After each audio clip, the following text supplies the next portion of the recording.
कि आपको खुद को ये मानना है कि मेरे अंदर ये कैपेबिलिटी है, मैं इतना काबिल हूँ कि मैं इस चीज को अचीव कर सकता हूँ।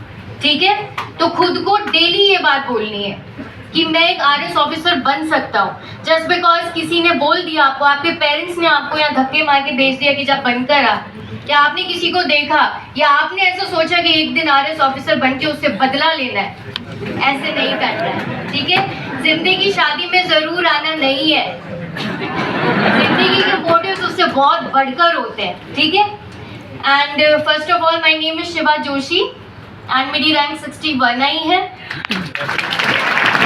Really thankful to Spring Board Academy. तो बैकग्राउंड मेरा दिल्ली से रहा है, मतलब मेरी जो अपब्रिंगिंग है, मेरे पापा की जो जॉब है वो सारी दिल्ली की है।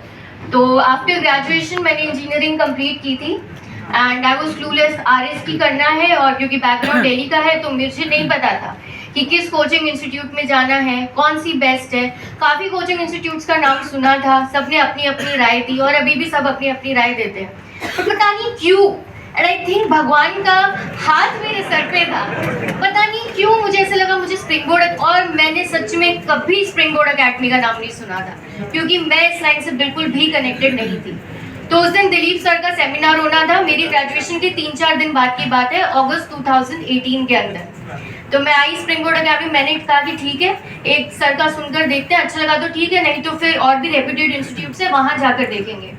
आई और पता नहीं ऐसा लगा कि बस यही करना है, ऐसा लगता है ना, दिलीप सर बोलते हैं तो ऐसा लगता है कि बस यहीं रह जाए और यहीं से बन के निकल जाए और सर को ये दे दें कि सर देखो मैंने ऐसा कर दिया।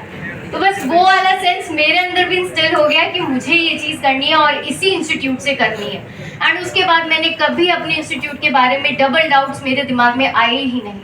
ठीक है, एंड तो डिस्कशन शुरू करते हैं।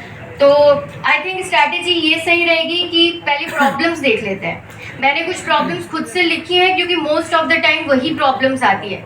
जितने भी मैंने आज से पहले और अभी भी मेरे पास जो स्टूडेंट्स मुझे कांटेक्ट कर रहे हैं, आप में से क्या पता कभी किसी ने मुझसे कॉपी चेकिंग भी करवाई हो, क्योंकि ये जो बीच का टाइम है इंटरव्यू की प्रैक्टिस का, मैं यहाँ कॉपी चेकिंग में भी थी। तो सभी स्टूडेंट्स के वही डाउट थे। इसके अलावा अगर किसी को कोई डाउट हो तो then you can ask me और will discuss on that. Okay, ठीक है। पहले किस किस चरण में ये आरएस होता है, सबको पता है, प्री है, मेंस है, कि कुछ ऐसा करना है कि स्पेशली विमेन के लिए कि कहीं ना कहीं मैं किसी, चाहे एक ही लड़की को इंस्पायर कर दूं, पर इतना इंस्पायर कर दूं कि वो ऐसे सोचे कि नहीं, मुझे जो शिक्षा मिली है, मुझे उस शिक्षा के लिए कुछ करना है और आगे जाके अपनी जैसी किसी लड़की को और ज़्यादा मोटिवेट करना है। ये मेरा गोल था। फिर देखा कि कैसे हो सकता है और क्या क्या इसके चैनल्स हो सकते हैं इसको अचीव करने के। तो RS was one of the channels जिससे बहुत अच्छे से मैं ये अचीव कर सकती हूँ, और जो भी मेरी कैपेसिटी होगी उसमें मैक्सिमम कैपेबिलिटी होगी मेरे अंदर कि मैं लड़कियों को प्रभावित कर पाऊँ और उनको ऐसे चांसेस दे पाऊँ जो अपॉर्चुनिटीज़ मुझे मिली, मेरे पेरेंट्स ने दी, मेरे टीचर्स ने दी, वो अपॉर्चुनिटीज़ उन्हें भी मिल पाए।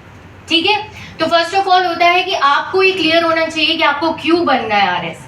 ठीक है, सेकंड फिर वो आपका प्रिपरेशन का, इंस्टीट्यूट सेलेक्ट करने का जो आपने भली भांति कर लिया है, सही इंस्टीट्यूट में आप आ गए हैं तो सेकंड चरण आपने क्लियर कर लिया है। Now is the pre examination. कभी भी प्री की तैयारी ये सोच के नहीं करनी कि मुझे प्री ही क्लियर करना है। ठीक है, हमें हमेशा दिमाग में क्या रखना है, मेरे को आरएस अधिकारी बनना है, मुझे एक आरएस अधिकारी बनना है। तो प्री के साथ साथ एनी टाइम आपकी मेंस की तैयारी चलती रहनी चाहिए। आज आप मेंस की क्लास में जाएंगे तो वहां पे आप देखेंगे कि स्टूडेंट्स के पास अब टाइम ही नहीं आंसर राइटिंग करने का। क्यों? और वो स्टूडेंट्स जिन्होंने सिर्फ प्री को क्लियर करने के लिए अपनी तैयारी की थी, अब वो कैसे आंसर राइटिंग करेंगे? नहीं कर पाएंगे ना आंसर राइटिंग। कहाँ इतना समय, आपकी 8-8, 10-10 घंटे क्लास चल रही है, जाके आप उस क्लास के सब्जेक्ट्स को रिवाइज करेंगे, आंसर राइटिंग का तो टाइम ही नहीं मिलेगा, आपको सोने का टाइम नहीं मिलेगा। और सच में ये इतनी लेबर इंटेंसिव प्रोसेस है कि जो कहते हैं ना 4 घंटे पढ़ लो, ठीक, शांति काल में 4 घंटे पढ़ लो, पर वंस आपका प्री क्लियर हुआ है 4 घंटे इज नॉट सफिशिएंट। आपको अपनी दिल जान उसमें झोंकनी ही पड़ती है, और उतना करने के बावजूद आपके पास आंसर राइटिंग का समय नहीं बचता है।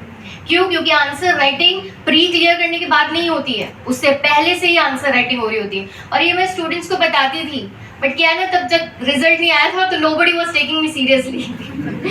तो वो जो भी स्टूडेंट्स मेरे पास आते थे तो मैं कहूँगी कि ऐसा ही करो, अब तो तुमको मेरी बातों पे विश्वास हो गया ना। क्या करना है, प्री के साथ ही मेंस की तैयारी करनी है। डेली जाकर आपके पास बहुत टाइम है, एक आंसर लिखना ही लिखना है। मैंने कंसिस्टेंटली सिंसियरली, किसी भी टीचर ने कोई होमवर्क दिया है तो वैसे जैसे स्कूल का स्टूडेंट उसको करता है ना, वैसे उसको फॉलो किया है। 2018 में हमें सर ने कहा था, इकोनॉमिक्स के दीपक सर ने, कि अब 5-6 महीने में तुम्हारी आने वाली है, जो कि 2021 में आई थी।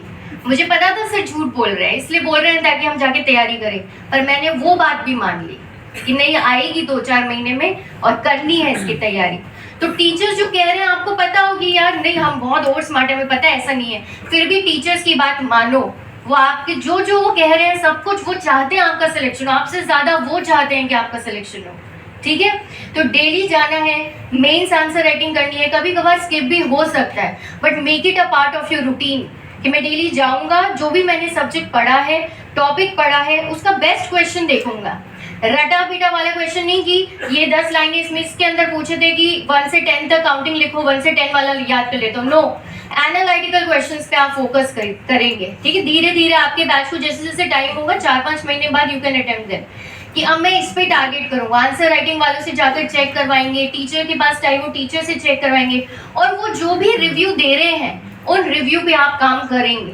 ठीक है, अभी जब हम रिव्यू देते थे, आंसर राइटिंग जब हम करवा रहे थे, स्टूडेंट्स की चेक करते थे, तो आजकल के स्टूडेंट्स में थोड़ा एरोगेंस भी बढ़ गया है। मतलब कि दे आर लाइक, हमारे टाइम पे भी, इवन हमसे पहले भी, स्टूडेंट्स वाले एकलव्य की कहानी तो आप सभी ने सुनी होगी कि गुरु ने जो बोला उन्होंने उसको कहाँ तक उन्होंने अटेन किया, उतना तो हम कभी कर ही नहीं सकते, बट कहीं से भी आपको थोड़ा सा भी सीखने को मिले। आपके साथ में कोई बैठा, आपको पता है ये मुझसे वीक है पढ़ाई में, बट अगर उसने भी कोई बात पॉइंट आउट की है तो इसको अपनी ईगो पे मत लो, उसको अपने आंसर के अंदर डालो, उससे अपने आंसर को इम्प्रूव करो।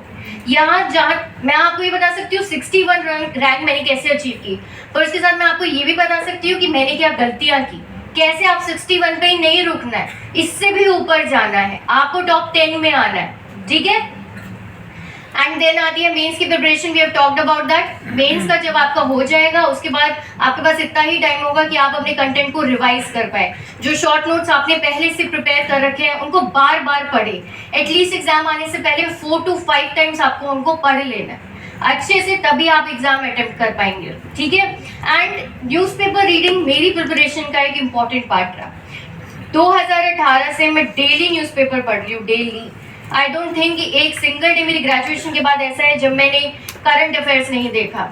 जब भी करंट अफेयर्स छूटा है ड्यू टू फैमिली प्रॉब्लम्स या किसी और प्रॉब्लम की या घर में फंक्शन की वजह से, हर दिन I make it a point कि मुझे उस दिन का न्यूज़पेपर पढ़ना है, करंट अफेयर्स कवर करना है। इससे क्या होता है, करंट अफेयर्स करने से क्या होता है, प्री क्लियर होता है सिर्फ, ऐसी बात नहीं है। आप डेली करंट अफेयर्स देखते हैं, आपको डेटा याद होता है, आपको ऐसी चीज़ें पता चलती हैं जो दूसरों के नोट्स के अंदर अब तक इंक्लूडेड नहीं है। क्योंकि आप देखिए अप्रॉक्सीमेटली 20 to 25,000 बच्चे अगर मेंस में बैठ रहे हैं तो उसमें से 16 से 17,000 तो स्प्रिंग बोर्ड के ही बच्चे बैठ रहे हैं, तो सबके नोट्स एक जैसे हैं, सब स्प्रिंग बोर्ड का कंटेंट पढ़ रहे हैं। आपको क्या करना है इसके अंदर, आप इसको कैसे एनहांस करो, कैसे बेटर करो। आप करंट अफेयर्स देख रहे हो, आप न्यूज़पेपर के अंदर संपादकीय पढ़ रहे हो, एडिटोरियल पढ़ रहे हो किसी भी अच्छे न्यूज़पेपर का। आपने देखा कि एआई का कोई आर्टिकल आया, जैसे तो अभी एआई बहुत ज़्यादा न्यूज़ में, तो एआई का कोई आर्टिकल आया, आपने सोचा कि यार ये मेरे नोट्स के अंदर पॉइंट नहीं लिखा हुआ और ये पॉइंट इतना अच्छा है, तो उस पॉइंट को उस टॉपिक के ऊपर जाके लिख दो कि जब मैं आंसर लिखूंगा या लिखूंगी तो मैं इस पॉइंट को उसके अंदर डालूंगी, और उन पॉइंट्स को हाईलाइट करो जो आपने खुद से ढूंढे हैं, जिनसे आपने अपने आंसर की एनरिचमेंट की है। तो ऐसे आपके आंसर्स क्या होते हैं, बेटर होते हैं। और करंट अफेयर्स के जो डेटाज होते हैं, जैसे कि फॉर एग्जांपल कोई इंडेक्स के अंदर इंडिया की रैंकिंग है या कोई रिपोर्ट आई है, इंडिया को उसके अंदर अप्रिशिएट किया गया है या क्रिटिसाइज किया गया, ग्राउंड्स बताए गए हैं क्यों ऐसा करा जा रहा है। अब ये सारी चीज़ें, जैसे अभी इलेक्शन चल रहे हैं, इलेक्शन से रिलेटेड बहुत ज़्यादा अभी आर्टिकल्स आएंगे, उसमें बहुत सारे ऐसे पॉइंट्स होंगे जो आप अपनी पब्लिक एडमिनिस्ट्रेशन के आंसर में यूज़ कर सकते हैं, पॉलिटी के आंसर में यूज़ कर सकते हैं। तो उन पॉइंट्स को ढूंढो, एनी टाइम आपके दिमाग में ये चलना चाहिए कि मुझे आरएस ऑफिसर बनना है और ये वाली चीज़ मैं कैसे उसके अंदर इंक्लूड कर सकता हूँ। ठीक है, पर इसके साथ पागल भी नहीं होना है कि कुछ आपके टाइम में कोई रूटीन में कोई रिक्रिएशन का सोर्स ही नहीं है। ऐसा भी नहीं है, क्योंकि अभी आप उस जोन में नहीं, आपका फाउंडेशन कोर्स है, आप इसमें थोड़ा बहुत टाइम अपने फ्रेंड्स के लिए, फैमिली के लिए, या आपका जो भी रिक्रिएशन का सोर्स, आपको गाने सुनना पसंद है, कुछ भी करना पसंद है, थोड़ा बहुत टाइम आप उसके लिए निकालिए। क्योंकि दिमाग 10 दिन ऐसे भाग सकता है कि रोज आप 8 घंटे पढ़ रहे हैं, 10 घंटे पढ़ रहे हैं, 2 हफ्ते बाद आपका दिमाग एकदम एग्जॉस्ट हो जाएगा, आप एकदम डीमोटिवेट हो जाएंगे। जहां से भी आपको मोटिवेशन मिलती है वो चीज आप करिए, जहां से भी आप खुद को पावरफुल बना सकते हैं, वापस से रिचार्ज कर सकते हैं, वो चीज करिए। फॉर एग्जाम्पल मुझे भजन सुनना बहुत पसंद है, तो जब भी